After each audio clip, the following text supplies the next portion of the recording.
शमशेर एक बेहतरीन बावर्ची था।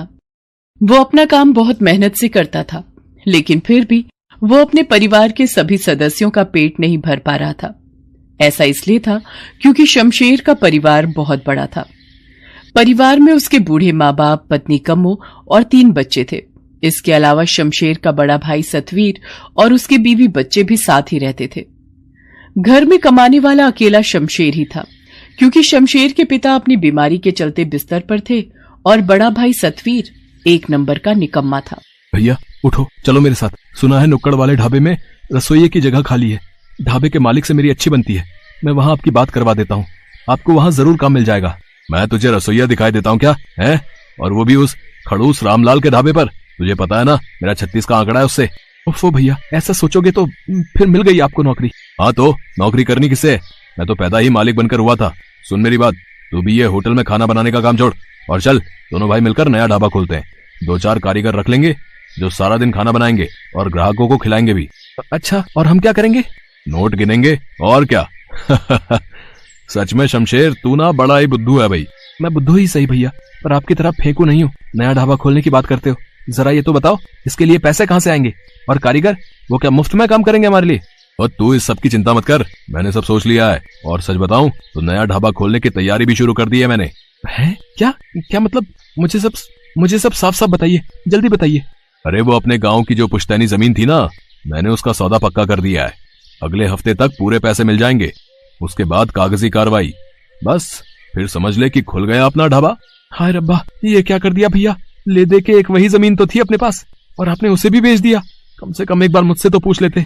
ओए तू चुप कर, ये मत भूल कि बड़ा भाई हूं मैं। पुश्तैनी जमीन का क्या करना है और क्या नहीं, ये मैं तय करूंगा, तू नहीं, समझा? और हाँ, एक बात और सुन ले, नए ढाबे में हिस्सेदारी चाहिए तो चुपचाप मेरी मदद करने आ जाइयो, वरना एक फूटी कौड़ी नहीं मिलेगी तुझे, याद रख। सतवीर ने शमशेर के सामने कोई रास्ता नहीं छोड़ा। मजबूर होकर उसे सतवीर की बात माननी ही पड़ी और कुछ ही दिनों के अंदर दोनों भाइयों ने मिलकर नया ढाबा खोल लिया। हालांकि जमीन बेचकर सिर्फ ढाबा ही शुरू हो पाया। कारीगरों को नौकरी पर रखने लायक पैसे अब भी नहीं थे। भैया कोई बात नहीं, हम मिलकर खाना बनाएंगे, आप देखना अपना ढाबा बहुत अच्छा चलेगा। लेकिन दोनों अगर खाना बनाने में ही लग जाएंगे तो गल्ला कौन संभालेगा? तू अंदर का काम संभाल और मैं गल्ला संभालता हूँ।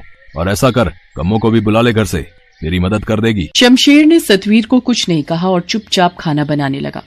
उसकी पत्नी कम्मो और उसके बच्चे भी उसकी मदद करने लगे। जैसा कि शमशेर ने कहा था, उसने बड़े ही प्यार से खाना बनाया और अपने ग्राहकों को परोसा।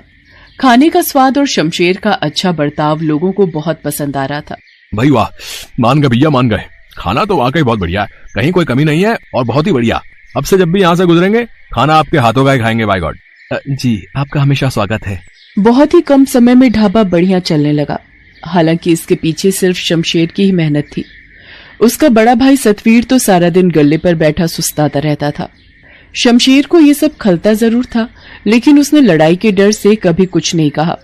फिर एक दिन, ए शमशेर, चल भाई काम समेट ले, अब ढाबा बंद करते हैं।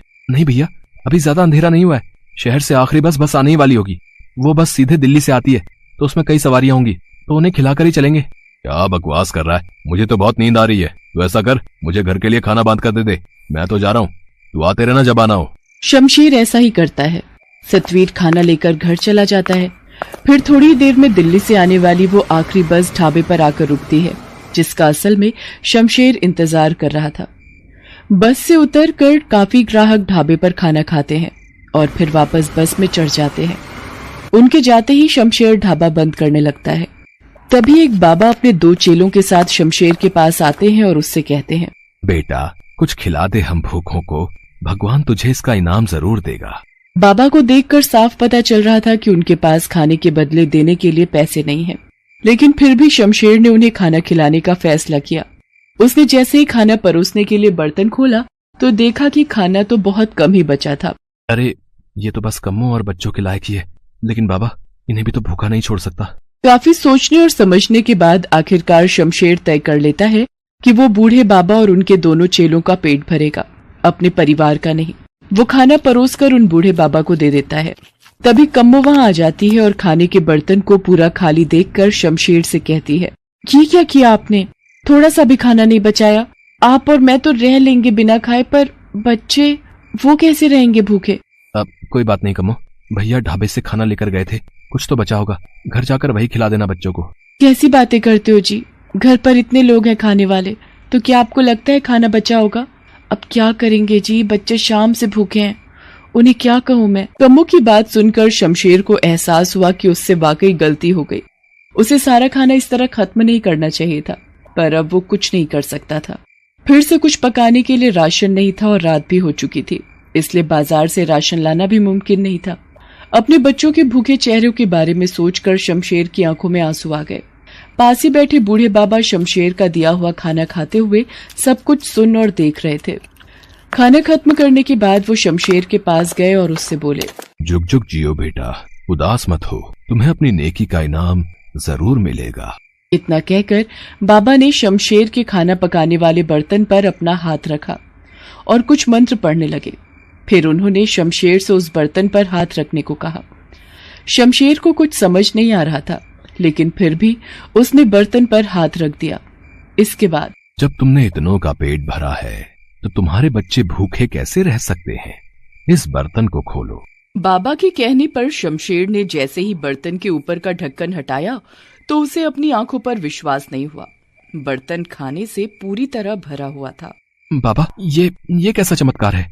नहीं, ये चमत्कार नहीं, बल्कि आशीर्वाद है तुम्हारे लिए। अब से ये बर्तन हमेशा तुम्हारा कहा मानेगा।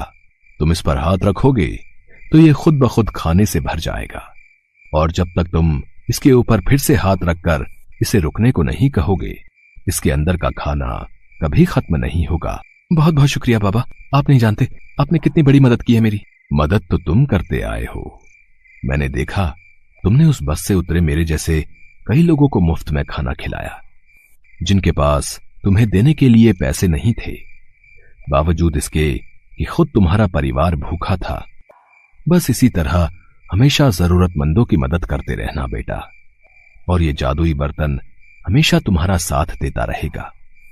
पर हां, याद रहे, अगर कभी मन को लालच घेरे या फिर किसी को धोखा दिया तो ये बर्तन कभी तुम्हारा साथ नहीं देगा। जी बाबा जी, मैं समझ गया कि मुझे अब क्या करना है। शमशेर को आशीर्वाद देकर वो बाबा अपने चेलों के साथ वहां से चले गए। वास्तव में उस जादुई बर्तन ने शमशेर की जिंदगी बदल दी। अब उसे सारा दिन भट्टी के सामने खाना पकाने की जरूरत नहीं थी। उसके हाथ रखते ही वो बर्तन लजीज खाने से भर जाता था, और जब तक शमशेर उसके ऊपर वापस से हाथ रखकर रुकने को ना कहे, खाना खत्म ही नहीं होता था। शमशेर हर रोज सबसे पहले अपने सभी ग्राहकों को भरपेट खाना खिलाता और फिर हर रोज शाम के वक्त कई गरीबों को मुफ्त में खाना खिलाता था। लेकिन ऐसा तब तक ही चल सका जब तक उस जादुई बर्तन के बारे में सतवीर को पता नहीं चला। अच्छा, तो ये बात है, इसे क्या लगा? ये नहीं बताएगा तो मुझे कुछ पता नहीं चलेगा। ये जादुई बर्तन इसके पास नहीं होना चाहिए। इस बेवकूफ को क्या पता इसका सही इस्तेमाल कैसे करना है। सतवीर ने बड़ी चालाकी से शमशेर को किसी काम के बहाने घर भेज दिया। शमशेर ने जाने से पहले बर्तन के ऊपर हाथ रखकर उसे रुकने का इशारा कर दिया था। फिर उसके वहां से जाते ही सतवीर ने सबसे पहले तो इस जादुई बर्तन को पूरी तरह खाली किया और फिर उसमें एक सोने का सिक्का डाल दिया। फिर उस बर्तन को बंद करके उसके ऊपर हाथ रख दिया।